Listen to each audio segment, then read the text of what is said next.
Hola. Hola. Hola. Doncs res, us he reunit aquí per parlar sobre el gènere romàntic. El gènere romàntic en el cinema, en la literatura, en els animes, en el cinema oriental, en els manga, amb tot el que seria la cultura popular. Llavors, si us voleu presentar una mica vosaltres... Qui comença? Comença l'Anna? No es veuen els... Doncs jo em dic Anna i a mi m'agrada molt llegir novel·la romàntica i si pot ser en fantasia millor. O sigui que encantada de compartir amb vosaltres avui recomanacions i de més. Molt bé. I tu, Min? Doncs a mi també m'agrada molt llegir i també si té fantasia millor, si és contemporani menys, la veritat. I després en temes cine i pel·lis, tot el que surti de tema romàntic estic allà a la primera, a la que estrenen al Netflix o al Disney, és igual. Així que crec que potser puc opinar una miqueta del tema. Molt bé. I tu, Elsa? Jo, Elsa Lluna, coneguda també com Crispetes de Lluna, i no sóc una professional, però ara sóc especialista en cinema asiàtic, pel que es veu. I, òbviament, sabem que el tema cinema asiàtic i anime i manga, amb tot el que són dorames o pel·lícules romàntiques, està molt relacionat, així que aquí estic. La podeu seguir a les xarxes? A quines xarxes estàs? A TikTok i a Instagram, no més, no puc amb la vida. Estem igual, molt bé. Perfecte. Doncs, per començar, què us sembla si em comenteu quina seria el vostre hit o les vostres històries hit, de dir, aquesta és la història d'amor o la història més romàntica i per què? Perquè és la que m'ha marcat o pel que sigui. Fem el mateix ordre, si us sembla. Comencem per tu, Anna. Vinga, va. Estava pensant en aquesta pregunta i, clar, si diem quina és la primera història que a mi m'ha marcat més, és Crepúsculo. Bueno, aquí no jutgem. No jutgem. Quan tenia 14 anys, Ojo. Llavors va haver-hi aquest moment en el que vaig tornar al llibre a dir per què m'agrada tant, no? I vaig fer una cosa tal com... Em quedo amb el record i ja està, no? Però sí, en el seu dia va ser un llibre que em va reenganxar a la lectura, no? Perquè així és com passa amb els adolescents, que de tant en tant, doncs, pajareamos, i jo vaig deixar de llegir. I vaig agafar Crepuscle, em va agradar molt, i em vaig enganxar i, bueno, ja està. Llavors, si em demanes, ara d'adulta, quina és la novel·la que he llegit que té una història d'amor que a mi em trasbalsa, Els cims borrascosos, no ho dubto pas. Trobo que no hi ha història com aquesta. Per què? Té tots els ingredients que a mi personalment, m'agraden molt d'una novel·la, que és una novel·la gòtica, que és una novel·la que té un punt de fantasiós, molt, perquè parlem que hi ha fantasmes, parlem que juguen amb el món dels somnis, però a més té un amor d'aquests impossibles, que només es pot arribar a aconseguir, que això després quan parlem del tema de l'amor i quina és la connotació que pot tenir, és que només poden estar junts en la mort. Per tant, és un amor d'allò més impossible, no? Podríem dir un Romeu i Julieta, però portat molt, molt a l'extrem. A mi m'encanta. M'encanta aquesta novel·la. A més, està molt ben escrita.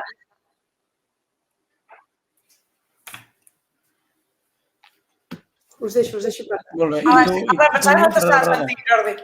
Perdona, això, que està guai. I tu? Quina seria la història, Min, la que t'hagi marcat? Clar, em passa una mica com l'Anna. O sigui, si penso en la primera, Crepúsculo. Però a mi em va passar al revés. O sigui, no és que em va reenganxar, sinó que jo no llegia. O sigui, a mi no m'agradava gens llegir. Fins i tot tenia la broma de dir que tenia al·lèrgia als llibres. Qualsevol cosa que enviessin al col·le que ens tocava llegir el dia que ens feien preguntes, havia de preguntar abans d'entrar a classe als companys de què necessitava amb el llibre, perquè no tenia ni idea. O sigui, detestava llegir totalment. El llibre que me'l va regalar un amic, a partir d'allà vaig començar a llegir moltíssim, però sí que és cert que sí que m'he tornat a llegir ja més de gran. Ara mateix la posaria a la categoria de toxicitat més aviat. Així que si penso en un llibre que m'hagi marcat... Llibre o pel·lícula o el que sigui, Si ve de quedar entre llibre pel·li o similar, encara hi ha una cosa que és, mira, llibre i sèrie, que serien els Bridgertons. No sé si amb totes les històries en si, Bé. però també hi ha coses que em quedo més amb la sèrie que certes coses que Aquesta no l'he vist venir. Hosti, doncs mira, que estan ara... A més, ens han tret ja el tràiler de la tercera temporada aquesta setmana. Cert, sí. Llavors, clar, em queda una mica una barreja de certes coses de la sèrie amb altres dels llibres. O sigui, els personatges, per exemple, del primer llibre em quedaria més amb la personalitat que té la Daphne del llibre que no pas la de la sèrie, o la relació mateixa que té amb el Duc és més d'amistat al llibre que no a la sèrie. A la sèrie sembla ser com que anem a fer veure que ens portem bé i ens agradem i a partir d'allà sorgeix l'amor, mentre que al llibre realment es fan amics i realment i es nota, no?, que es porten bé, i això suposo que és de tot aquest grupillo de relacions que en els llibres és la meva preferida, no?, que és d'amics a amants. Però també hi ha coses molt negatives d'aquest llibre, precisament, que és, que pràcticament seria violació, cosa que a la sèrie ho canvien, i tot i que segueix també sent bastant qüestionable certa escena en concret, és millor que les escenes que hi ha al llibre, la veritat. Molt bé. Passo la paraula. I tu, Elsa? Uf, Hem passat la paraula, sí. Déu-n'hi-do. Sí, confirmo amb les meves companyes el tema de que Crepúsculo ens va fer molt mal o molt bé, però sí, ens va afectar a totes d'alguna forma. I efectivament a mi també em va passar en tema lectura i després amb les pel·lícules, no sé si ho va millorar o empitjorar, però va ser així. És a dir, que també la poso en el rànquing. Jo soc molt lectora també d'anime i consumidora de manga, doncs no, al revés, però això se m'entén. Seria Fruits Basket, un manga i anime que parla molt d'una toxicitat molt heavy, de que tens un home perfecte i després un altre que està mig boig i escull el boig. En fi, no vaig aprendre moltes coses positives d'aquestes coses, però sí, aquí estaria bàsicament les dues sèries i pel·lícules que em van afectar més. Molt bé. Bueno, sí, jo la que a mi em va marcar molt, sobretot va ser una pel·lícula, és Más allá de los sueños. És antiga, eh? És amb el... Sí, Robin Williams. És del Robin Williams, que clar, és l'hòstia. Jo recordo que era molt petit i no em tocava anar-la a veure al cinema per edat, però amb mon avi me van deixar el nen tria, i jo vaig veure Fantasia i vaig dir, avi, aquesta! I el meu avi m'ha portat allà. Pobre home. Clar, és una pel·li que al primer minut ell mort, em sembla que és, el protagonista mort. Sí. Llavors va al cel, tot és fantàstic, però li diuen que la seva dona també ha mort. Ah, que bé, vindrà al cel. No, s'ha suïcidat i va a l'infern, no la veuràs mai més en tota l'eternitat. Llavors diu, però tranquil·la, estàs al paradís, tot és perfecte, t'hi quedaràs.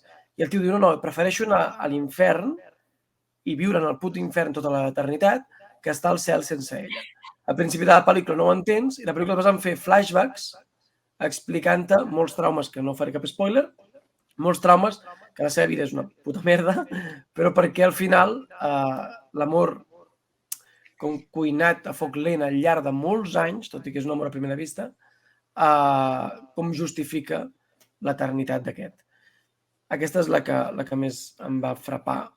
I crec que des de llavors... Jo reconec que soc fill del problema de Disney, Crepúsculo i tot això.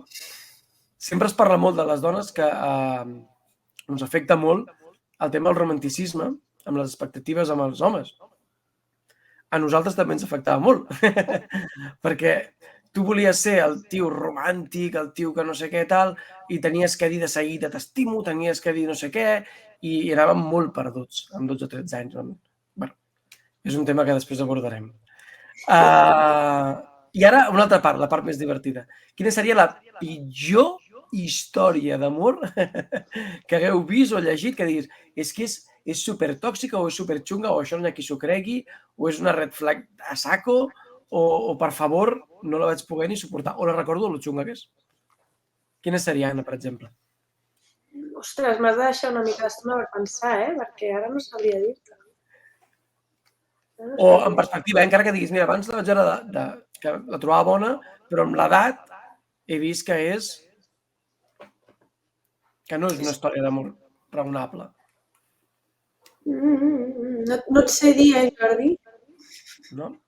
Jo poso l'exemple, per exemple, que a vegades he sentit, no estic segur si el comparteixo, però l'he sentit moltes vegades, de La Bella i la Bèstia. Uf!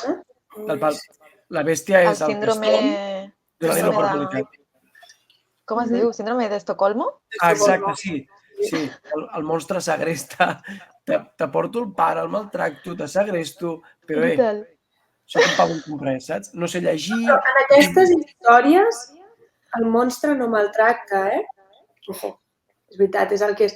Però habitualment la gràcia d'aquestes històries és que el monstre tracta bé a l'heroïna. I fins i tot al final ella és qui decideix quedar-s'hi.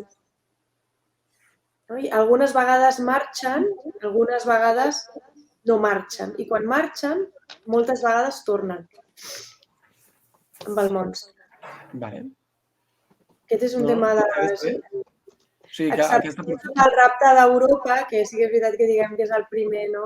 Mita d'on parteix tot això, que Zeus ahí la cosa és un poco diferente. Però habitualment la gràcia és que el monstre tracta bé a la noia. Vale. Jo tinc els meus dubtes sobre si Zeus era un romàntic o no. Buf! Un Don Juan. Però bueno, des de... Clar, també perspectiva segle XXI amb mitologia grega, ho entenc. Però el tio es va convertir en pols per violar una noia. En fi, igual. Moltes coses va fer. Coses xungues, sí. En fi, Yasmin, tu tens alguna que diguis és superxunga? Sí, n'hi ha moltes. Et posaré la que hem posat abans, Crepúsculo. O sigui, veient en retrospectiva, ara no és ni Team Edward ni Team Jacob, és Team Huye, por favor. O sigui, psicòleg. Quin és millor? El tio creepy que té 80 anys, que entra a la teva habitació, et mira mentre estàs dormint, tot i que el passadissos del col·le fugets a tu com si fossis la peste?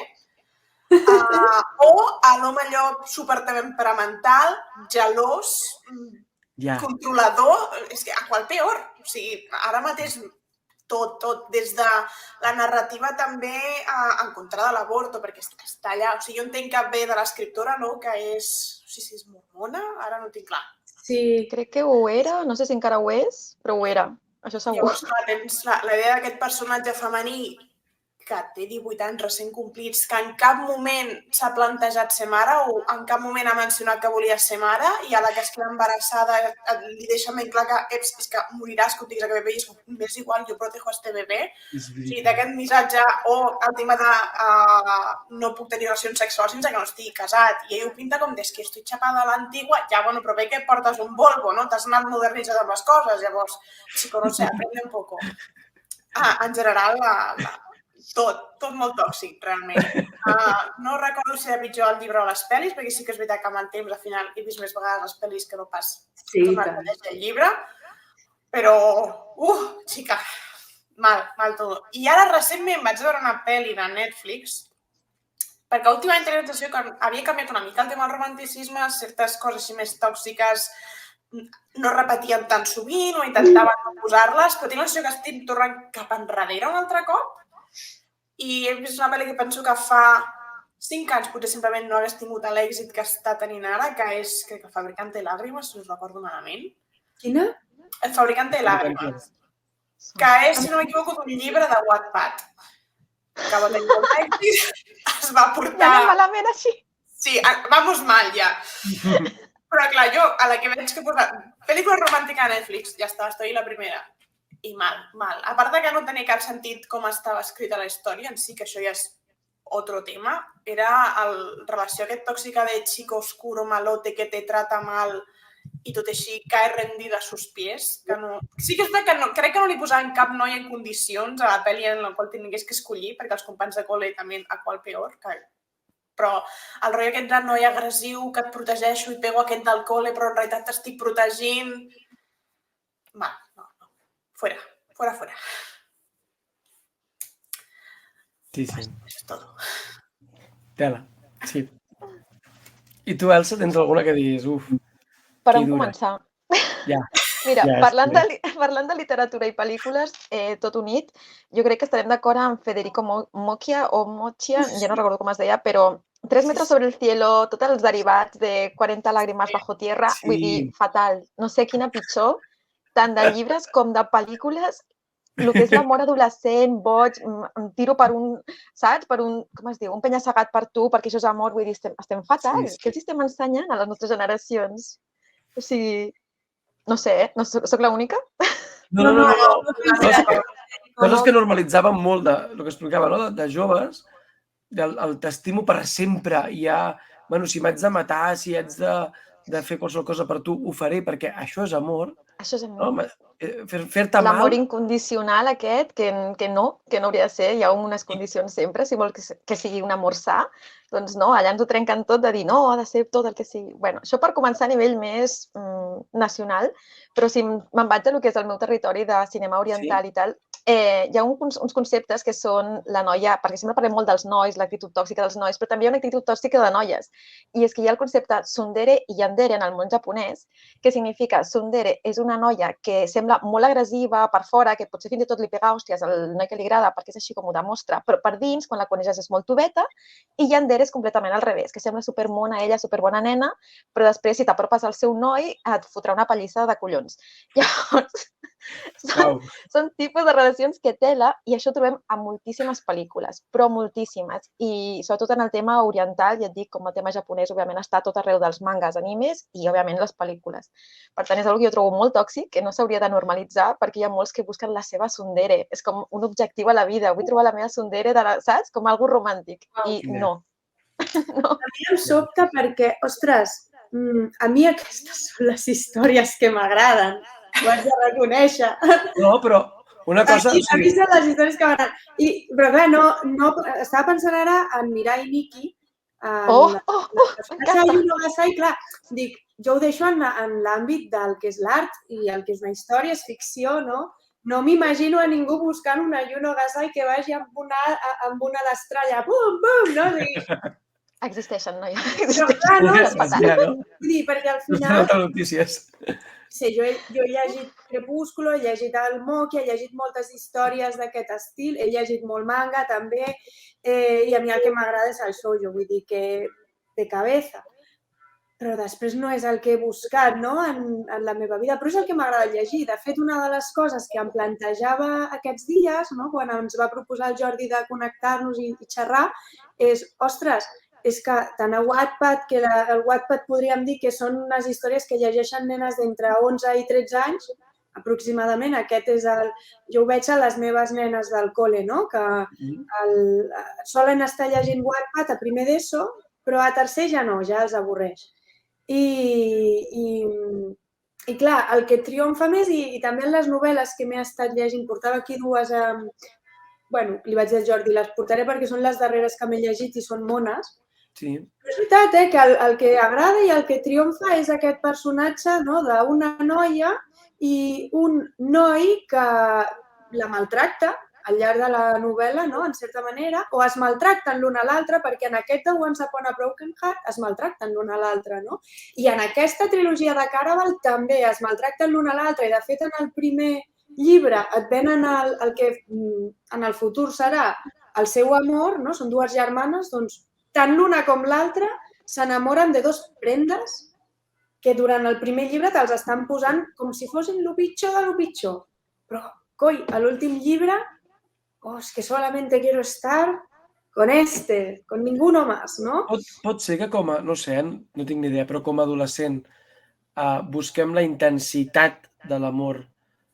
No es pensa tant en la durabilitat i tot, els adolescents tot ho viuen amb molta intensitat, vull dir, si estàs trist és lo más, si estàs content és lo más i quan estàs enamorat és lo más.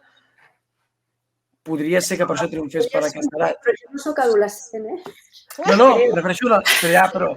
Però estàs molt rodejada d'adolescents. A veure, jo em llegeixo còmics infantils i m'agrada l'animació infantil i no soc un nen. Però flipo un muntó amb Pixar. Vull dir que això no referia per això, pels gustos, ho referia per què es segueix produint aquest tipus d'obres al segle XXI, per exemple, i funcionen tan bé a tantes masses.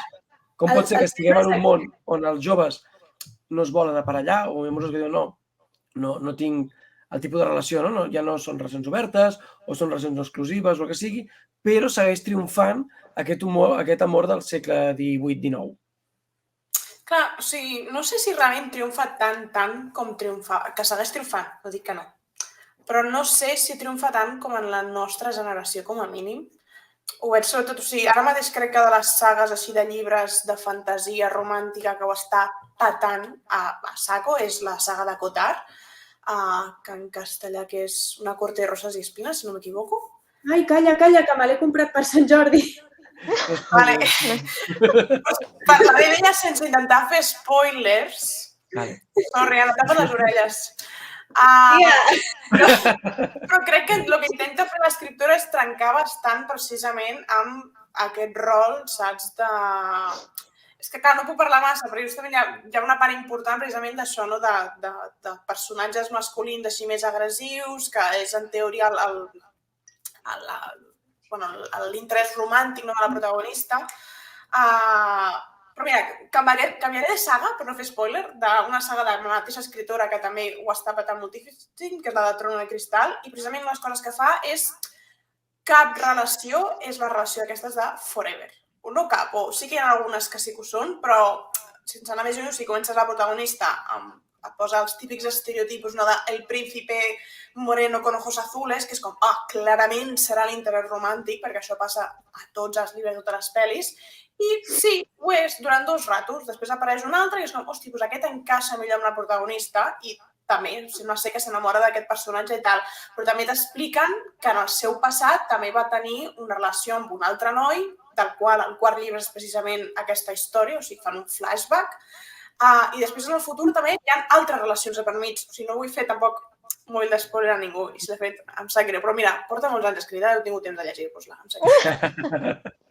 Llavors, és això, no? Que intenta com trencar amb aquests estereotips i crec que ara mateix de les sagues de fantasia és la que ho està, o almenys la sensació si hi ha BookTok, o sigui, tant a Cotard com Trono de Cristal ho estan patant moltíssim.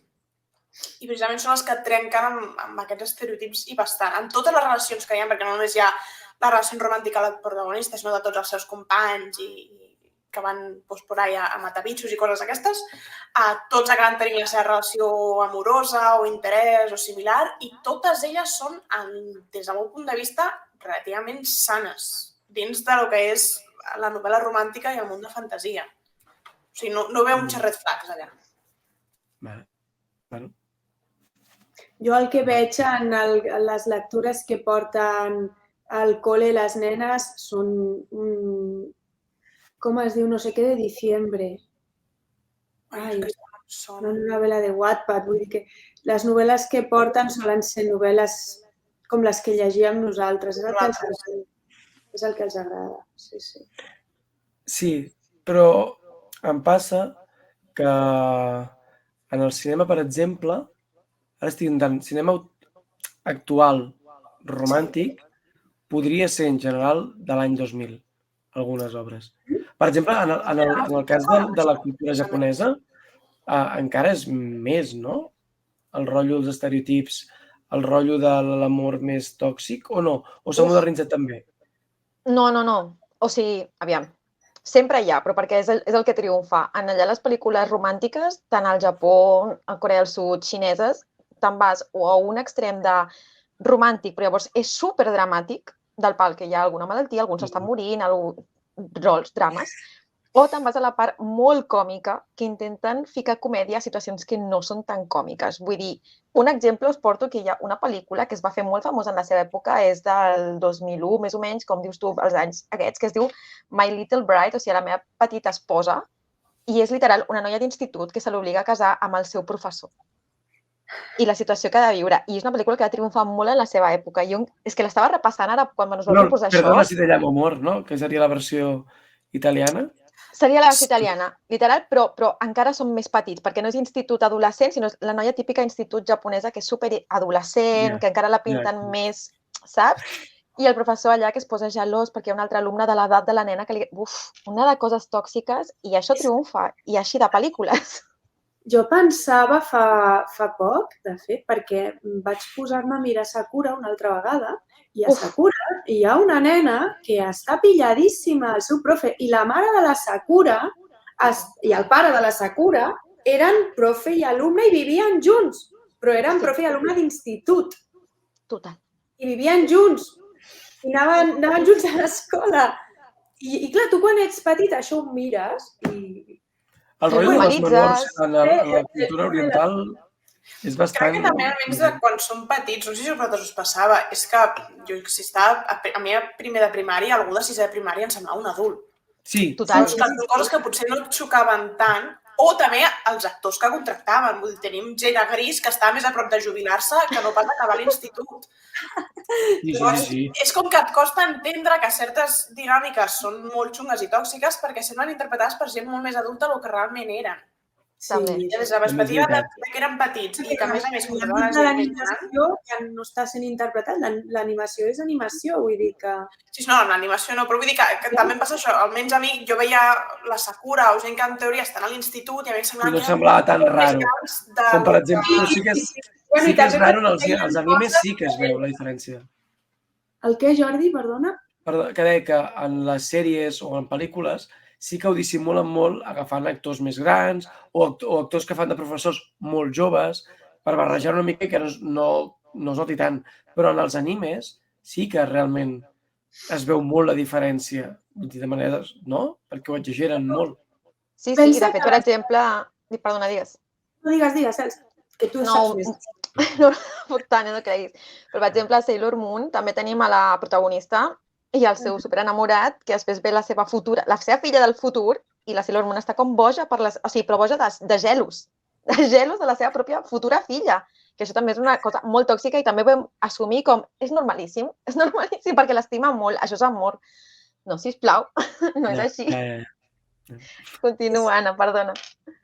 No, del que deia el Jordi, de l'anime, que sí que és veritat que el que nosaltres veiem del model, per exemple, la Sakura, que té 14-13 anys, però és que, clar, estàs veient una nena de 14-13 anys que posa rentadores, que fa les feines de casa, que es fa el sopar, que va a comprar, superautònom. Llavors et pot donar aquesta sensació, aquesta falsa sensació, no pot ser, de que sigui més gran. Sí, no sé, podria ser. En general, la societat japonesa, en aquest sentit, tu mires els animes, i entre que ja treballen mentre estudien i fan coses, són com més autònoms, no? Llavors sí que semblen com més grans. També perquè potser estem interpretant a través de nens i adolescents els rols que en realitat tractaria un adult, no? Jo en aquests llibres que m'he llegit ara, d'aquests mateixos, les protagonistes, tant de l'un com de l'altre, estan entre els 15 i els 18 anys, però fan unes reflexions, unes reflexions, vigila, que tampoc és un llibre de filosofia, però es foten uns monòlegs que dius, ni de cony, amb 15 anys estàs dient tu això, ni de cony. Jo cada cop que agafo un llibre, una saga romàntica, fantasia, és igual, jo mentalment m'imagino que tenen 10 anys més del que m'estan dient, perquè no em quadren les coses, o des d'alliberar a tot el regne d'un rei xungo malíssim, que se'n van a la guerra, o sigui, fan unes coses i tenen 19 anys, és com que... Clar, sí, totalment. També m'imagino que tenen mínim 10 anys més, perquè no quadren. La meva edat, sempre tenen la meva edat, ja està. Sempre. I sembla molt, a la protesta sembla molt a tu, no? Exacte.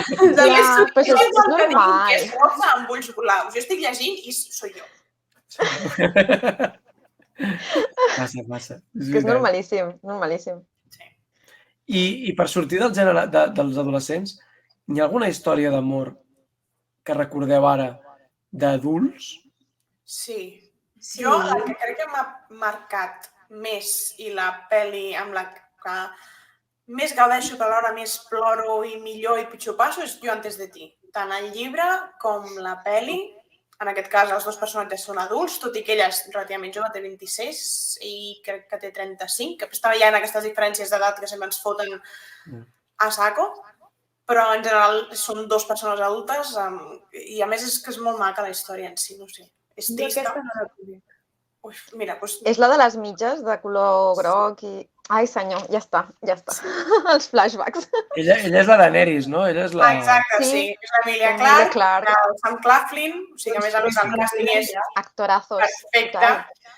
Però la història en si és molt maca. A més, no em sembla tòxica, ni com comença, ni la relació d'ells.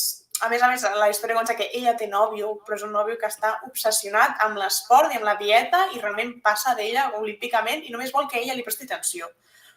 En canvi, el personatge d'ell, que és el Will, és un home que es va quedar tetraplègic i la contracten amb ella no per fer-la de cuidadora, perquè ella no té cap tipus d'experiència, sinó per estar amb ell, no? Perquè no estigui tot el dia sol. Llavors fan coses com veure pel·lis junts.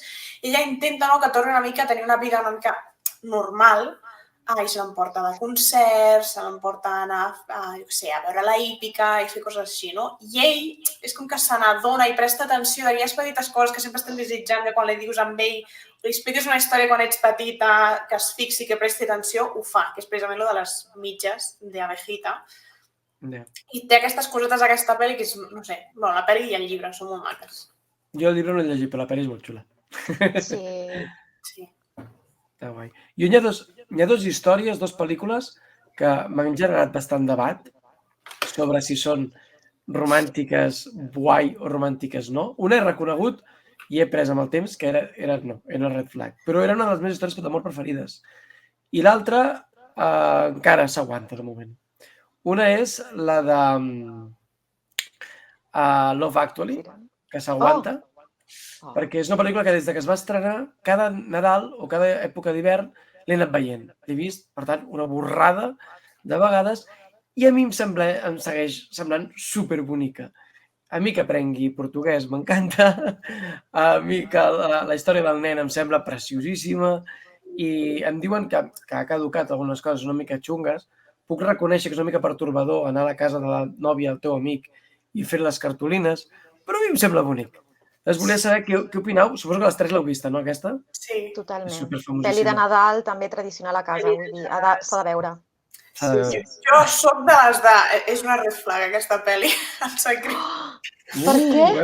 Clar, jo crec que potser també entre el fet que en el seu moment no la vaig veure i la vaig pillar ja potser fa 4 anys o així, i ara aquest any l'he tornat a veure. És veritat que amb una segona vistazo que he fet no em sembla tan terrible com em va semblar el primer cop que la vaig veure, però a mi em semblava un red flag andante absolutament pràcticament totes les històries, menys la del nen. Ara vull saber per què. Però per què? Clar, per una part... La història de les banyes, vale, però... És veritat que és ficció i que mentre estàs veient una pel·li que és com que té un tracte no parlat amb qui hagi fet la pel·lícula de que em creuré certes coses, no? Vull dir, tenim Harry Potter i jo, vale, sí, m'hi creu que hi ha màgia. Però hi ha certes coses que se'n fan poc creïbles i crec que el problema que té la Baxel és aquesta, no? Llavors, precisament, la història del noi... Bueno, no recordo el nom dels personatges, però el Colin Firth amb la portuguesa, que no creu en paraula, que no parla el mateix idioma, que sembla ser que ni es presta l'atenció mentre ella està rentant la casa, ella està escrivint, passen completament l'un de l'altre tota la pel·lícula, fins a jo crec que fora de càmeres hi ha miradetes. Hi ha miradetes allà, hi ha un xup-xup allà. A més, que hem de veure la perspectiva que aquest senyor s'ha anat allà perquè la seva, no sé si estan casats o era parella, això no ho recordo, i ha fotut les banyes amb el seu germà, o sigui, deu portar un trauma a sobre tremendo, i perquè s'han tirat junts a un llac brut de França, s'han enamorat. O sigui, no me lo creo. Però és creïble. La relació també d'això, no? El que li fa els cartellets a la dona del seu millor amic. Mal amigo. O sigui, aquest senyor... És el ric de Death Note, ai, de The Walking Dead. Ho vaig descobrir fa molt poc. Fatal.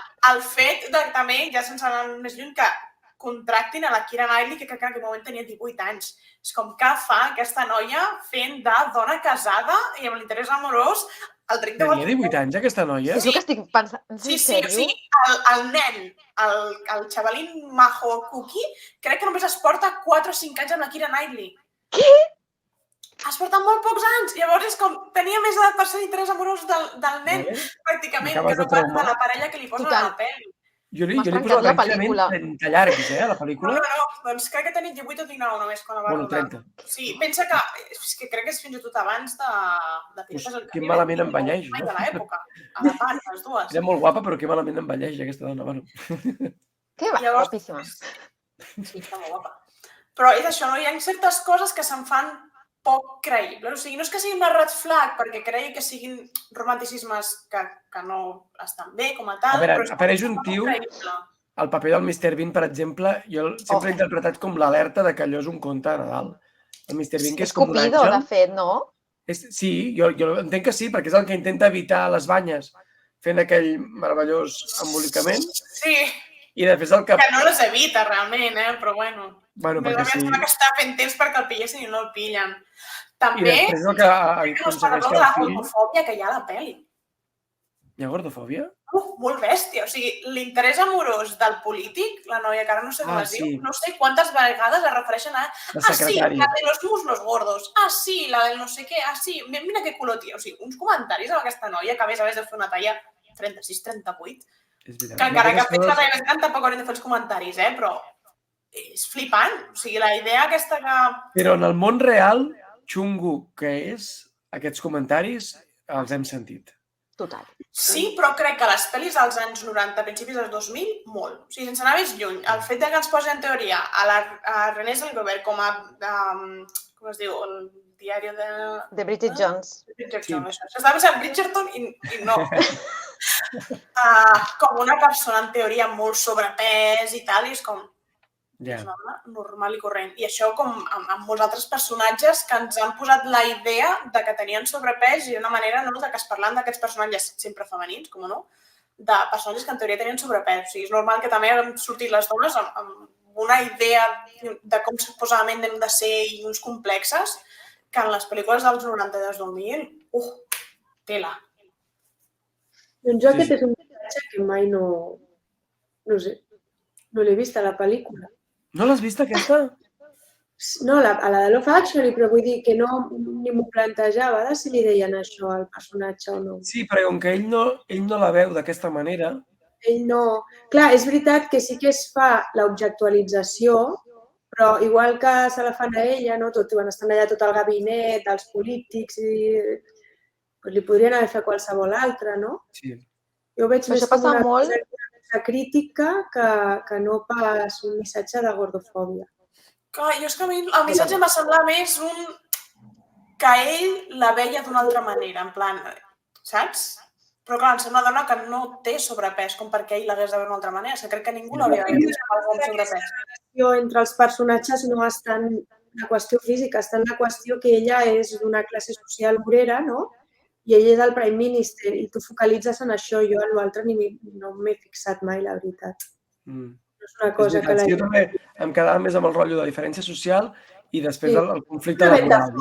És una història de la Ventafocs. Ella ascendeix socialment perquè s'enamora d'un príncep, no? D'un Prime Minister. És això, sí. No sé. No, sí, també la meva crítica no és a la relació d'ells dos, sinó d'altres personatges contra ella. Jo crec que la relació d'ells dos no veig aquest problema ni veig aquesta gordofòbia d'ell cap a ella, sinó altres personatges que l'envolten amb ell que fan els comentaris, no pas ell. Però per això, que sent una cosa més de context, jo ho veig més com una qüestió crítica de la pel·lícula. Jo també. Pot ser. I l'altra pel·lícula, Jordi, quina era? La que tenies més dubte? dubte? La posaré tots 4. L'altra, que a mi em va marcar molt i era el meu ítem de romanticisme, i ara veig que xunga que era el diari de Noah. Aviam, no la veig tan xunga com se l'està posant avui en dia. Jo l'he vista, o sigui, a mi m'agradava molt i ara, amb la reflexió que he escoltat i gent que m'ha fet veure el que hi ha al darrere, sí que li veig les costures, ja dic, home, vale, això estava molt guai. Però perquè és el que diem, estem veient pel·lícules de fa que, clar, no estan actualitzades. Si ho veiem en context... Això és veritat. I a més, però clar, marcant el que dèiem, quan ets adolescent, quan busques referents, què és l'amor, et planten la del diari de Noah i dius, ja està, vull conèixer algú, perdre-la i construir una casa. Ostres, el que volem tots. Vull fer això a la vida. Jo crec que és una pel·lícula simple, o sigui, aquest tipus de pel·lícules al final s'han d'aprendre, evidentment, ens podem obsessionar amb tot. Jo, per exemple, una gran crisi que vaig tenir va ser quan amb 15 anys no vaig caure per un pou i vaig anar al passat i em vaig trobar amb un semidimoni que no sé què, és que és veritat. Amb 16 anys... Allà t'estem esperant. Clar, és que és com... I amb 16 anys mai vaig poder obrir un llibre d'una biblioteca i ficar-me dins i anar al passat i trobar-me amb en... Jo segueixo esperant la meva carta de Hogwarts. Sí. Clar, al final és... I obro les portes així del supermercat. Tampoc penso que la meva vida sigui miserable perquè això no hagi passat i bueno, són aquestes coses de la fantasia, que la gràcia és que en el moment de la lectura, de la visualització, doncs tu estàs allà gaudint d'una història que en principi doncs, en la teva vida no la viuràs i desconnectes. No? I llavors aquí pot haver-hi un missatge més o menys, no? De, bueno, uns valors, no? Però al final és, no sé si és una pel·lícula, és una història, no? Jo això t'ho compro amb La història interminable, amb totes aquestes, t'ho puc comprar.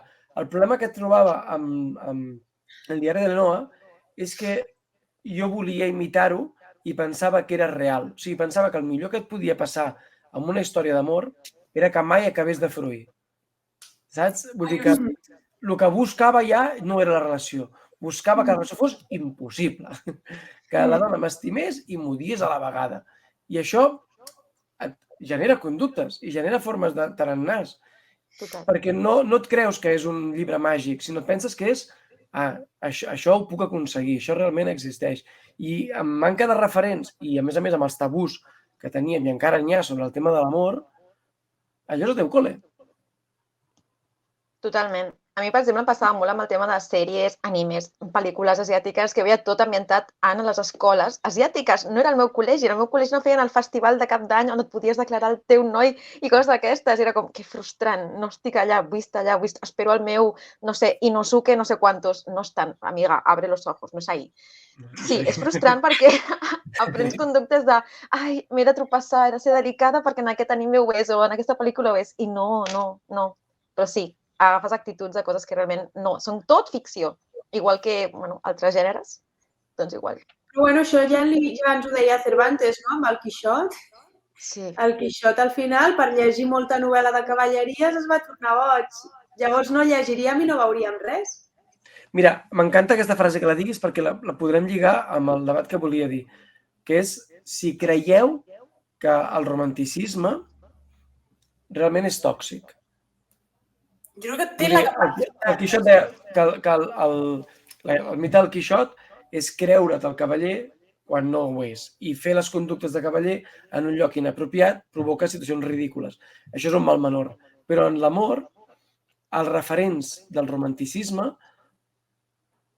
és el romanticisme tòxic o no? Jo crec que té la capacitat de ser-ho, però clar, tot depèn de com l'escriguis. Hi ha històries tant de pel·lícules com de llibres que són molt tòxiques, però també hi ha històries que no ho són. Llavors suposo que és una mica com la vida misma. La pregunta seria, què creieu, què considereu, vosaltres que heu llegit a literatura romàntica, heu vist pel·lícules romàntiques, heu conegut els mites en diferents cultures i tot, què creieu que seria per vosaltres el romanticisme i què creieu que és el que ens estan venent del romanticisme? I si és el mateix, perquè igual... Jo aquesta pregunta crec que encara a hores d'ara no te la sé contestar. Clar, jo tampoc. No ho sé. És molt complicat, Jordi? Ja sé que és molt xungo, aleshores no hauria de ser. Però tinc dubtes, penso, com a persona... Dius, vale, d'acord, veig aquestes històries, em mola, vull viure alguna semblant, no? És el que fa l'adolescent. I l'adolescent o l'adult diu, vale, vull viure alguna semblant, però no vull ser tòxic. Vull ser romàntic. Però busco a tot arreu de converses, a la gent, als xats, i ara està molt de moda dir el romanticisme és tòxic, és important no lligar-te a ningú. L'altre dia es veia escoltar un TikTok d'una noia que deia que el millor que li havia passat a la vida era dormir sola, no? I deia, estic de puta mare, estic sola a un hotel. Però llavors es sentia com un silenci i acabava el TikTok. La tia no ho feia amb aquesta intenció, però jo com a espectador deia, sí? Segur que està absolutament sola, sense dir t'estimo ningú, sense ningú... No? Tinc dubtes. Hi ha gent que planteja, no vull lligar-me a ningú i ser jo i soc a l'epicentre de la meva història, per tant, jo vull viure la meva història. Hi ha gent que, per al contrari, es vincula massa, llavors perd la identitat. No sé, què opineu? Crec que és un tema que ha de variar de cada persona. I això és el que hauríem d'acceptar. Que jo podria estar superbé en parella o no, en canvi la persona del costat dir que vol estar solter i has d'acceptar i respectar això i no posar-ho en dubte i pensar que com que jo necessito tenir parella, aquesta persona deu estar mentint. No? Crec que en general tots són bastant diferents i intentar tancar-ho tot en una sola capsa i dir que quin tipus exacte de relació és la més ideal és el que és equivocat, no? O sigui, jo, per exemple, estic en una relació monògama, però potser algú que tenia algun conegut potser és el que necessita o el que li agrada és tenir una relació oberta. I això no vol dir que cap de les dues és la correcta o és l'equivocada. Suposo que l'important és fer alguna que et faci feliç, que no facis mal a ningú, això, òbviament. A no ser que t'agradi el sado, llavors fes mal amb consentiment. Però en general és això, no? De cadascú. Crec que l'important és saber-te conèixer bé a tu mateix i què és el que vols realment. O sigui, independentment de quines pel·lis veus o no, el que hagis vist és reconèixer certes red flags, això sí, no? En una parella o en amistats, que també hi ha... O sigui, la toxicitat no només està en la relació de parella, sinó d'amistats. Saber-ho reconèixer. Crec que en general, tot i que sí que és veritat que tots hem après que si de Disney, que si Crepúsculo i tal, alhora crec que, almenys els que estem aquí en aquest grup, no, hem sabut créixer i adonar-nos que aquestes coses estan malament i d'algun lloc hem tingut que treure aquesta informació de donar-nos que tot això són red flags i que no és el correcte i no és el que necessitem.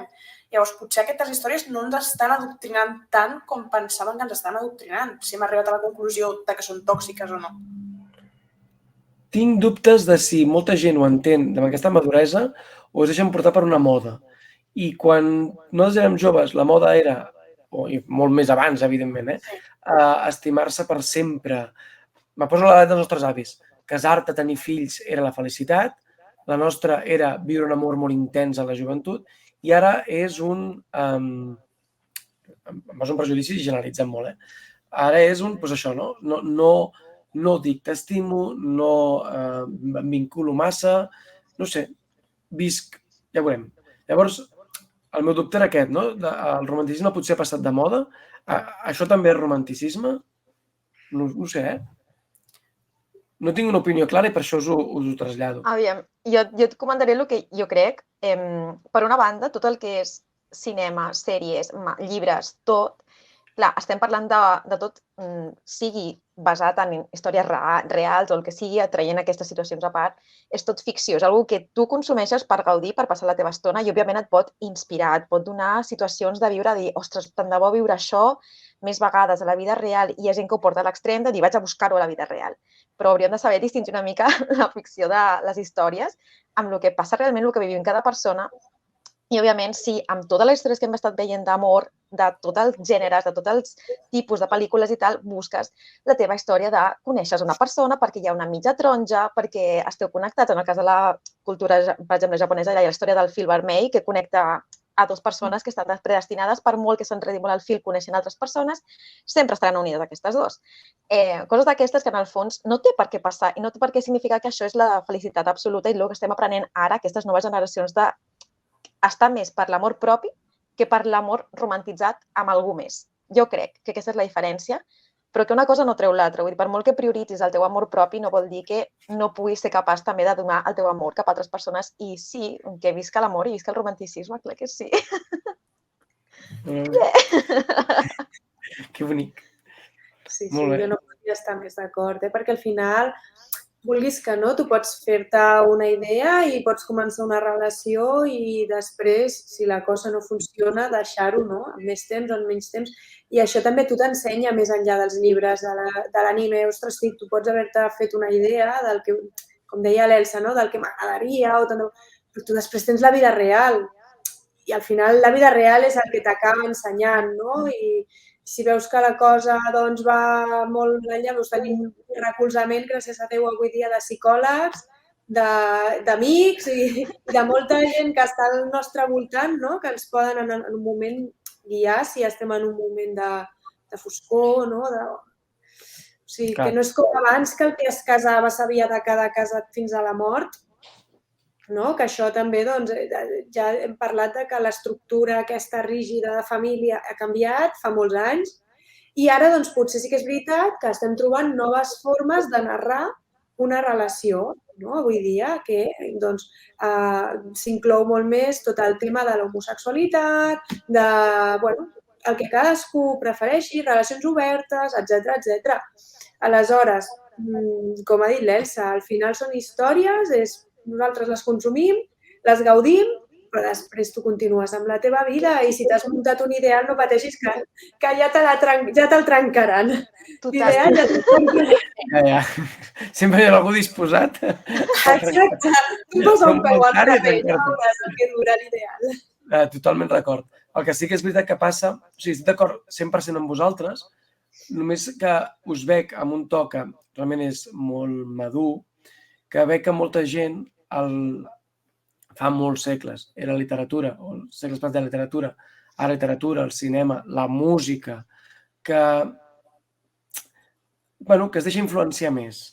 Tinc la impressió que, per exemple, si abans les històries musicals, i toco aquesta tecla, era més Te voy a querer para siempre, ara és Somos felices los cuatro, o Te conec i pim-pam. Llavors, això també genera conductes. Llavors, no sé si aquestes conductes, si són, o sigui, res a dir, si aquesta conducta és voluntària, meditada, i dir, vale, jo vull viure una vida així, Déu me'n guarda dir ni jutjar ningú. Viver i deja vivir. El dubte és si aquesta persona està fent... O sigui, quan algú decideix tenir aquest ritme de vida perquè és el que toca, perquè és modern, perquè ara ja dir em vull ajuntar amb tu per tota la vida monògamament potser serà jutjat. No sé, parlo d'una altra generació, evidentment, que nosaltres ja no estem en aquest punt, però que musicalment és un vaig a la discoteca i més em val no tenir una relació estable. Però crec que és una cosa que totes les generacions sempre han fet comentaris similars de la generació que ve després. Saps? Sí. O sigui, tot en la nostra època, quan érem adolescents, els nostres pares i avis opinen exactament el mateix de nosaltres que estem opinant ara d'aquestes generacions. I al final, crec que és això. O sigui, hi ha certes coses que són per moda, però, no sé, la gent que era emo no ha sigut sent emo tota la vida. Llavors, sí, hi ha coses que són modes i que potser hi ha gent que seguirà perquè són modes, però al final vas creixent i vas coneixent-te com a persona, hi ha coses que segueixes i coses que no, i que pots tenir més clares o no. I sí que és veritat que potser ara està més de moda el tema de relacions obertes, però potser ja va bé, en el sentit que, no sé, jo recordo la meva mare, que és una persona que parla moltíssim de la seva infància, de la seva adolescència i joventut, i que em sé el nom i cognom de tots els seus amics, encara que ella faci 30 anys que no els veu, i crec que la majoria dels seus amics es posaven les banyes mútuament constantment. En canvi, jo dels meus amics, almenys, o ara són més discrets i la gent no parla d'aquest tema, o com a mínim jo a prop meu no tinc amics que vagin posant les banyes i que es quedin en relacions que no estan feliços o coses similars, no? En canvi, veig els amics dels meus pares que la majoria estan divorciats i la majoria han sigut a causa de banyes, de situacions... Per això, perquè socialment abans havies d'estar, el correcte era estar casat, ser monògam, vulguis o no vulguis. I casar-se jove, també. Sí, jove, clar, sobre jove. O sigui, que era com... Tenies 22 anys... Tenir fill jove, tenir família jove... I estaves casat. I potser molta gent es casava amb parelles que no havien conviscut mai al mateix pis, a més, perquè estava mal vist el viure amb la teva parella abans de casar-te. Llavors sí que són certes dinàmiques que estan canviant, algunes poden semblar més tòxiques, però per l'altra part crec que també poden fer que la gent sigui més lliure de decidir amb qui està i si vol seguir en una relació o no. Et dona més llibertat, crec. I a més, és que el que jo veig és que l'amor al final és un sentiment. I era el mateix sentiment fa 5.000 anys que és ara. Vull dir, que el que s'enamora i en un primer moment l'únic que vols és fins a la mort amb aquesta persona, perquè t'has enamorat i si a sobre et correspon per sempre, després ja la vida et porta per on et porta, no? Sí. Però jo el que veig, els nens no s'ho plantegen d'ara estic amb tu i no, però d'aquí 3 dies ja no, D'aquí 3 dies estarem un altre. Jo el que veig és que ho viuen igual i escolten reggaeton, però després és veritat que les relacions entre adolescents són molt volàtils, però ho han estat sempre. Vull dir, quan Sí. Llevamos ya una setmana. Jo la Ioli llevamos una setmana. I mira, justament ahir va ser dissabte, ahir ho parlàvem, que anava per Barcelona i no sé per què em va començar a venir al cap el K3, el Super 3, i com cada tarda, quan arribava a casa, m'encantava cantar les cançons dels openings que donaven per la tele. I llavors jo deia, és que mira quines lletres, mira quins valors, només en els openings i en els endings, no? no sé, de perseverància. Mira quines lletres. I ara no pugen els nens escoltant o cantant aquestes cançons, no? Però després tu anaves a la discoteca i no pensaves en si estaves buscant un tresor, pensaves en, pues a ver si me ligo el más guapo. Vull dir, al final, i és en el que pensen ells. És en el que pensen ells. I ja està, vull dir, al final és així. Però tu, Jordi, quan parles de romanticisme com algo tòxic, és, per exemple, agafar idees, com parlàvem abans, d'agafar uns cartells i fer una declaració ben bonica al carrer, com que és algo tòxic, agafar la idea, o com que és portar-ho a l'extrem, tipus, em guardo cabells de la noia que m'agrada per fer un ritual, o sigui, on anem? El xungo és que tots sabem que el romanticisme, jo crec que sí que el sentiment de l'amor és el mateix que fa 5.000 anys, però el concepte del romanticisme és voluble, ha canviat. Llavors, moltes coses en la vida dona per molt. Llavors, moltes coses que abans consideraves romàntiques, l'exemple posava la pel·lícula aquesta de T'estimaré sempre i patiré i deixaré la meva feina, deixaré la meva vida i m'aniré a fer una casa al camp perquè algun dia per si tornes. Això ara es veu creepy, no? De tio raro, no? Què fas? No? Treballa i deixa't estar de tonteries o busca't una altra persona. Llavors, em passa que el romanticisme que vam mamar de petits, ara aniré a casa seva, l'esperaré sota la pluja i quan surti per la finestra a la nit traurà rosa. Tu li poses una música... Bueno, però tu li poses una música de terror i això és molt xungo. Estàs allà a l'habitació, obres de cortir, estàs un paio sota la pluja. Però bueno, també fa 200 anys ja et casaves amb 12 anys amb un paio de 50 que no l'havies vist, vull dir que al final... Però fa 200 anys això és, mira, Lord Baltimore m'ha vingut a dir que li agrado i m'hauré de posar guapo, perquè ara ve un tio i viejo verde, que fots, no? I ara és romàntic publicar una foto amb el noi que t'agrada o la noia en Instagram. Això és un gest romàntic. Alerta, el romanticisme com canvia. Clar, és veritat. Llavors, el meu dubte era aquest, era si el romanticisme... Clar, m'he donat compte que el romanticisme clàssic s'ha modernitzat. Doncs la modernització del romanticisme, no sé si és que jo m'he quedat aferrat a uns altres temps i potser ja no l'entenc, que també pot passar, que no pot passar que no l'entengui. Pot passar que el romanticisme no estigui de moda, que és una altra teoria.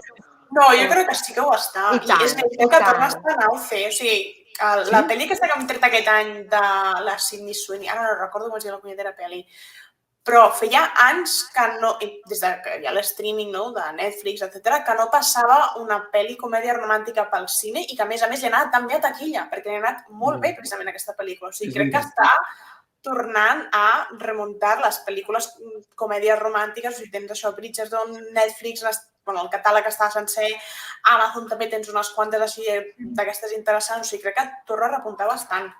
I els clàssics m'agraden molt, perquè el diari de Noah, per exemple, jo fa molt de temps que...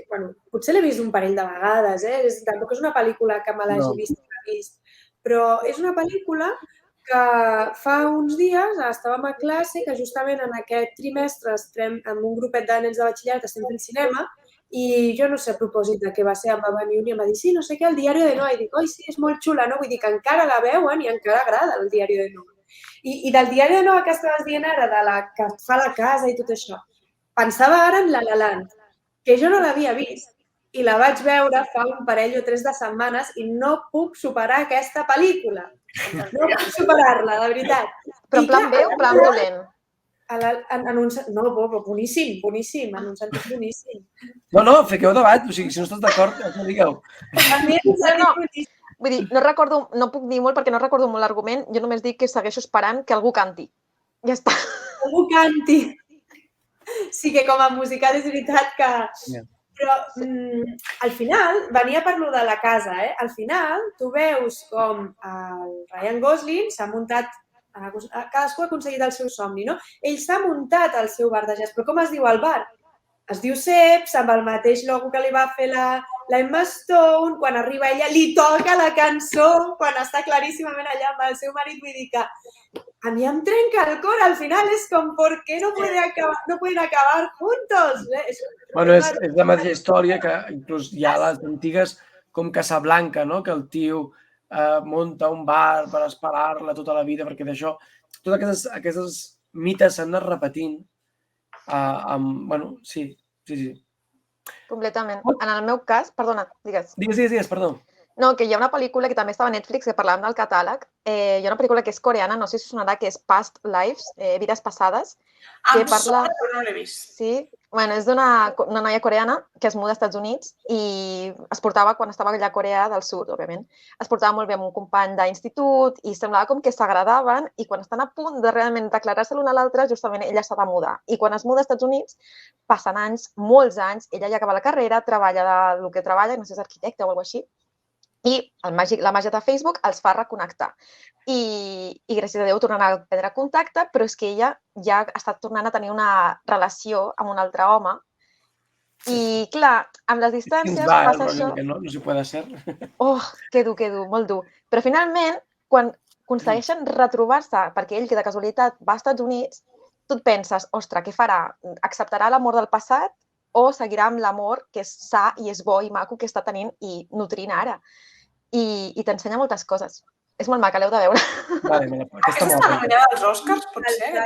Sí, perquè realment molt bona. I no és drama ni comèdia, cosa estranya en pel·lícula asiàtica, vull dir, molt top. Doncs aquesta me l'apunto, que guai.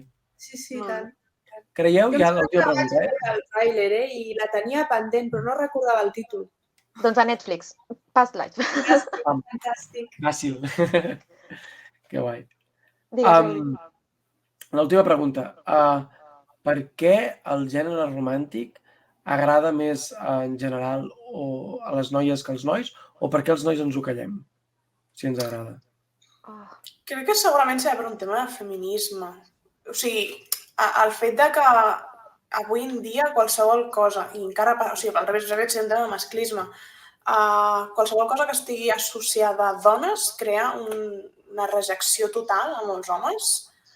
I no sé, tinc la sensació que a molts homes no els agraden les dones, o sigui, senten atrets per les dones, però no els agraden les dones, ni com són les dones. No parlo de tots els homes, òbviament, però crec que és una cosa molt més general del que hauria. Llavors és com que és una cosa que s'associa a això, li agrada a les dones, doncs passo d'ello, no? Sense més lluny, o crítiques que hi ha hagut a la pel·lícula aquella de Barbie, que ha sigut un hit i s'ha posat en ridícul que les dones anessin vestides de rosa a veure la pel·lícula, però després te'n vas a veure el Barça vestit de blau i vermell i no passa nada i no quedes en ridícul i fas cada cap de setmana. Llavors jo crec que no és que als homes potser no els agradés, és que potser si ens donés una oportunitat també els interessaria, però fa falta fer aquí un autorreconocimiento i treure certs estigmes de sobre per poder gaudir d'una pel·li romàntica. No sé, perquè és que jo el que veig des de la perspectiva jo el que veig en la meva feina al final, torno una miqueta al que conec. D'entrada, als nens no els agrada ni llegir ni veure sèries ni res. Llavors és difícil que els agradi una història d'amor si ja en realitat no els agrada cap mena d'història. Però a les nenes sí. Sí, a les nenes els agrada llegir, els agrada veure pel·lícules i són els nens... Més que els nens. Això ho parlàvem fa un parell d'anys, no sé ara amb qui, crec que amb el Mario, que deia que és curiós perquè quan fem l'hora de lectura les nenes sempre estan amb la majoria, no totes, però sí que és veritat que el percentatge de nenes que porten un llibre per llegir i estan encantades de llegir-lo, fins i tot les veus molt mones amb el seu llibre sobre la taula preparat, per si els deixes una estoneta, obrir-lo i posar... Les nenes ho fan, això, però els nens no. Els nens, tu agafes l'hora de lectura i els veus així. Però això no pot ser celebrar. Té que ser alguna cosa, potser amb el que diu la Jasmine, cultural, de jo soc nen, jo tinc que estar liant-la, tinc que estar movent-me, no puc estar llegint perquè em diran nenaza. Però pot ser també una qüestió, Jordi, del que veuen i deixen de veure a casa, no? Llavors, molts nens no veuen els mama llegeix, el papa no. llibre mai. Si, a més, tenen un nervi que, pel que sigui, prefereixen estar jugant, tal, la seva primera opció no serà el llibre. I em passa al contrari, quan agafen un llibre que els agrada, doncs sí, s'enganxen, però clar, no tenen l'oportunitat d'enganxar-se, no? Llavors, clar, Ara bé, a mi el del diari de Noa m'ho va dir un nen, m'ho va dir un noi. Els nois veuen moltes pel·lícules romàntiques també quan les veuen. Quan arriben a batxillerat, que ja són més grans, si han vist pel·lícules, perquè també pot passar que sigui tard, perquè això va una miqueta per anys, no? Per cursos. Però t'arriba una generació que els agrada el cinema i els agrada tot, eh? Per exemple, a segon d'ESO, fa 4 anys vaig posar Your Name. Oh. I el primer, els nens i les nenes, primer que era japonès i segon que la vaig posar en japonès amb subtítols. Quan va acabar la pel·lícula hi havia nens plorant, nens, no nenes, nenes també, però hi havia nens plorant. Llavors, clar, una bona història jo crec que la gaudeixen. El que passa és que, en general, ells pensen que ara tenen una cosa que els fa entreteniment de consum ràpid, que és TikTok. Ells agafen el mòbil i van fent pic, pic, pic, pic, pic, pic, i allà passen les hores. Per tant, no els demanis que s'asseguin a veure una pel·lícula de 2 hores al sofà perquè els és gairebé impossible, o que aguantin una lectura si s'han de llegir un llibre de 100 pàgines i ja és com 100 pàgines, mare meva, això és moltíssim, com ens demanes això? Clar, jo igual quedo com a boomer també l'altre cop, però penso, i també passa ara, collons, com a adult, jo dic, mira, he vist aquesta pel·lícula que és una comèdia romàntica, que és molt xula, o aquesta història m'hi té trencat. Generalment, o cap l'ha vist, perquè no li ha interessat, o encara rebo comentaris de no, vaig anar amb la nòvia o vaig anar amb la parella perquè m'hi va obligar i m'hi vaig dormir, llavors els de resta riuen i me recomanen pel·lícules d'acció. Això, homes. Homes. O sigui, jo com a home, a veure, n'hi ha de tot, evidentment, però en general, depèn quins cercles, t'hi apropes, home, amb un grup d'homes i és difícil parlar del gènere romàntic, en literatura o en cinema. Però jo penso que et seria difícil parlar... Però després si rasques home a home, sol, sense el grup, sense la manada, tots em diuen, i a més el diari de Noa és veritat que és una que surt molt sovint entre els tios, per tant deu ser una que ens deu anar directe, però que tots han mirat i tots ens han agradat. Però quan hi ha un grup, noi, ens tornem idiotes, no sé què passa, que neguem la major. Jo no sé si és perquè encara ens falta com 200 anys més d'evolució, si és per estigmes, o igual és que... També pot ser. O igual és que no, igual és que, no sé, ens agrada més l'acció. En el meu cas, jo sí puc parlar del tema de... Torno al meu gènere, no? Sí, si us hi fixeu, els que llegiu manga, sabeu que hi ha la classificació de mangas shonen i shoujo. La traducció seria per nois, per noies. Ja directament t'ho estan ficant a nivell social de què has de veure i què has de llegir, perquè després també això es passa al cinema. Òbviament es fan els live action, que són les versions amb personatges, amb actors reals, del que han sigut mangas, i efectivament hi ha el 90% de pel·lícules romàntiques de Japó que s'han anat creant, venen basades de mangas, que venen basades, òbviament, de shoujos. Són romàntiques de shoujos, vull dir, òbviament, ja t'estàs fent el teu nicho de qui ho està veient, doncs noies. I per què és així? Perquè els nois veuran i consumiran shonen. Ja està molt classificat, això. Això vol dir que llavors és la societat que t'obliga, diguem. Sí. Tu ets nen, aniràs de blau, t'agradarà l'acció, seràs mogut, no llegiràs i al cinema, doncs això, que hi hagi moltes hòsties i històries d'amor, doncs faràs veure que no i que t'avorreixen. Perquè si no, si trenques aquest estigma, vas a l'objectiu. El què? No, perquè, per exemple, també podríem parlar del contrari, perquè a mi no m'agraden gens les pel·lícules d'acció. No, a mi no em posen Fast and Furious o cotxes o cars. Exacte, passa el mateix amb grups de noies. A mi m'agrada l'amor. Vale. Però a mi no m'agrada la resta. Tens raó, passa el mateix, En grups de noies passa el mateix, és difícil. També és veritat que tinc la percepció de que les noies esteu trencant més aquest estigma. Sí. Poso el tema fantasia, Fa una generació la fantasia era una cosa de tios, fantasia èpica. Ara, agradar a nois i noies per igual. En el futbol és un altre estigma trencat, els esports. En el gènere d'acció, jo abans podia parlar de Marvel amb tios, ara tant és mixta. Llavors, potser vosaltres sou més pro trencar aquests estigmes que potser, no sé. Crec que Però és el feminisme, no? Si t'agraden coses que en teoria són de noi, no quedes malament de cara a la societat. Saps? El problema és quan ets un home i dius que t'agraden coses de dona, és quan se't jutges, quan se't riuen de tu. Però si jo com a dona dic que soc fan de Marvel o del Senyor dels Anillos, no, que en el meu cas no Senyor dels Anillos, no, però no, com a exemple, no? Ningú et ridiculitza, ningú es queixa, llavors és normal que ens sigui a nosaltres mateixes més fàcil veure simplement el que em ve de gust i no el que se suposa que he de veure, perquè no ens jutjaran per això. És que jo crec que depèn del context, perquè la meva experiència l'any passat amb els nens de creació literària va ser molt contrària a això. Ni les nenes ni els nens no els agradava el cinema i quan jo explicava alguna cosa ni les nenes deien que havien vist res perquè se'n fotien d'elles, ni els nens deien que havien vist res perquè se'n fotien d'ells. Llavors, això era així. El valor és si el cinema, com a tal, morirà a la generació següent i la literatura com a tal s'haurà de reinventar també a la generació següent. Aquest és un altre dubte. Però les pel·lícules Bueno, si tot és TikTok, igual les pel·lícules hauran de ser d'una altra manera. Les històries s'hauran d'explicar en plan minicapítols. No ho sé. No ho sé, però tot és així ara. Jo poso pel·lícules jo què sé, el meu fill, per exemple, pel·lícules no te les aguanta, les llargues. I molta gent que és... Què consideres llargues? Més d'una hora i mitja? Perquè també la duració ha canviat, eh? Ara lo normal són 2 hores i abans lo normal era 1 hora i mitja. 45 minuts de dibuixos amb una història lineal no te l'aguanta. Què dius? Perquè inputs al YouTube què són? Vídeos d'inputs. Inclús hi ha vídeos en el YouTube que és fragments de dibuixos. Saps? Perquè no aguanten... El tràiler que ve ara abans del tràiler, que ara els tràilers porten un mini tràiler al davant. Exacte, perquè ja no aguantes veure el tràiler. Mira, te poso el millor perquè et quedis el minut que dura el tràiler. Bueno, tu, Elsa, que estàs en el món del TikTok, sabràs que l'importància és retenir algú en menys d'un segon, perquè aguanti un segon més. Perquè aguanti un segon més, perquè la gent té el dit molt ràpid. Llavors...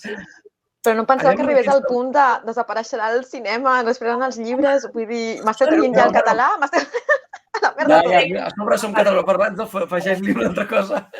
Segur que s'haurà de reinventar. Nosaltres, amb un alumne, vam fer un treball de recerca justament el curs passat que tractava d'això. Ella va fer enquestes a uns 800 nens per veure, primer de tot, quantes vegades, si havien de tocar el mòbil mentre miraven una pel·lícula. I si eren capaços d'acabar la pel·lícula, o sigui, fèiem unes quantes... Al final, jo crec que tot s'ha una mica de reinventar. Per exemple, ara potser aguantem millor veure una sèrie que al final potser estàs veient 5 capítols seguits de 40-50 minuts i ja estàs mirant... De 8 hores, en realitat, sí. Però el format de la història és més curt per capítols. Cada capítol tindrà el seu conflicte que es resoldrà al final del capítol, però et deixarà una part oberta que hauràs de veure un altre capítol per continuar. En canvi, la pel·lícula és el conflicte que es va resolent en molt llarg termini, no? Llavors, clar, és com que a vegades, paro, el mòbil, me'l miro, ara vaig a fer no sé què, la paro, mira, ja la continuaré demà. I la sèrie és com que, bueno, me la poso i pam. Potser al cinema ara estan anant cap allà. Oh, Dios! Bueno, sí que és veritat que jo hi ha pel·lícules que són molt comercials que a vegades em poso per dir, m'he de posar a fons perquè l'he de veure, simplement de veure, i me la poso a velocitat 1,5, de dir, mira, me la miro ràpid per treure-me de sobre ràpid, i dius, ostres, no, has de gaudir cada segon, Elsa. Ja, però passa, sí, ens passa, el món ve així. Quin horror. Què he de dir? Ja per acabar, perquè no se'ns allargui gaire, volia acabar fent-vos un petit joc de preguntes. Hola. És fàcilet, eh? És sobre el romanticisme. He intentat buscar coses de cinema oriental, però m'ha passat que no n'he trobat gaires. Però haver-me consultat, fill meu. Però no puc consultar sobre preguntes. Tot així queda obert el meló perquè penso fer els deures i en un proper programa et convido i faré preguntes orientals. Ai, convida'm a mi també, m'agrada molt. Que em convidis també a mi, que a mi m'agrada molt tot el que... No, sí, clar, no, sí. Evidentment. Sí. Esteu que les 3 convidades. Us explico, us diré una pel·lícula i us diré 4 frases. Una d'aquestes 4 frases s'ha dit a la pel·lícula. Heu d'endevinar si s'ha dit o no. Hem de dir-ho més ràpid o ho diem per tots? Com funciona? Sí, com són les normes del joc. Bueno, que cada una digui quina creu que és i quan totes hàgiu dit la vostra jo diré qui té la raó. Fem Sumareu l'ordre d'abans punts. d'Anna, Mina i jo? Millor, així. El què, perdó? Que fem l'ordre com abans d'Anna, Mina Sí. Mina i jo? És igual, digueu el que vulgueu, llavors quan us digui quina, qui l'hagi encertat sumarà un punt. Vale? Oh, vale. De la pel·lícula Titanic. L'heu vist? L'heu vist? Quina frase d'aquestes sí s'ha dit a la pel·lícula i quines no? La primera diu, pinta'm com una de les teves noies angleses. La segona diu, collons Reus, diu, collons Rous, quin fred que carda. La segona diu, a on la porto, senyoreta? A les estrelles. I la quarta diu, t'estimo, ets l'amor de la meva vida. Però m'auto una mica que et juro que acabem els tots dos. La veu real, aquesta última. Sí, no? Jo crec que és la C. La C. Jo també. La de les estrelles, no? És l'escena del cotxe, no? Bueno, Que friquis que sou. Molt bé. Home, és que no... Havia fet la primera feia també trampa. era una mica... Bueno, però pintant com una de les teves noies. Aquesta era com pensava que picaríeu amb la primera. No, és com una xica francesa. Franceses, Ja, és que franceses. aquesta la tenim ja molt coneguda. Hasta aquí. Va, doncs anem a la literatura amb Romeu i Julieta. Vale. Quina d'aquestes 4 frases s'ha dit a la pel·lícula? La primera. La pel·lícula? Ai, perdó, la pel·lícula, a la novel·la, a la història. A la No, ja sé que hi ha una pel·li, però dic... A l'obra. A l'obra original. Quina es diu a l'obra original? Que també surt a la bona pel·lícula, però s'ha dit a l'obra original. Existeix més perill en els teus ulls que en 1000 espases nues? Romeu, estimat Romeu, no et facis el mort, Romeu, que avui hem de dinar amb els teus pares, Romeu. La de... Julieta, tu ets el far i jo el vaixell. I l'última és Tolo el pibe és que del meu crash, bro. Clarament la El D. crash. El crash, bro. Romantiquíssima. Romantiquíssima. La D. Jo ho he sentit, un tio dient a una noia creo que me mola mogollón. És que amb un hashtag i ja està, Però no romantiquíssim. creo, Hashtag te quiero. La primera, no? Sí. Bueno, quina diríeu? La... Sí. La A. Sí. Vale, ets de fer millor. Ja ho veig. Molt bé. Llavors, aneu empatades. Així que farem el desempat. Al revés. Diré una frase i he de dir quina pel·lícula sí és i de quina no és. Vale? La primera frase és pot ser que no sigui molt llest, però sé què és l'amor. I la frase surt de la pel·lícula Forrest Gump, Dos tontos muy tontos, Batman. És Forrest Forrest Gump. Gump. Forrest Gump. Una altra maquíssima i romantiquíssima, maquíssima també. Sí, superbonica. I l'última, que també segurament sabreu, que soc molt dolent fent aquest joc, ho haig de millorar, diu, t'estimo, i ella diu, ho sé. Surt, és Harry Potter dient-li a Voldemort, és la Leia dient-li a Han Solo, o és la Shrek dient-li a la Fiona? És el Han Solo, la Leia. Star Wars. Vale. O sou molt bones o jo sóc molt dolent, crec que és el segon. No t'ho direm. Jo t'ho direm. Que siguem felices. Mira, deixarem que tu pensis, no? Tu solet, a veure si arribes tu solet a la conclusió. Ai. Prometo fer millor properes edicions. Bueno, i amb això ja volia tancar el programa. Agrair-vos a totes tres haver vingut. Jo he après un muntó. Sabeu un toll de lo vostre, molt. I res, en properes programes ja estareu super mega convidades. Moltes gràcies. Moltes gràcies. Ha sigut un plaer. Merci, Jordi. Superbé. Adéu. Igualment, noies, ens veiem. Vagi bé. Vagi bé. I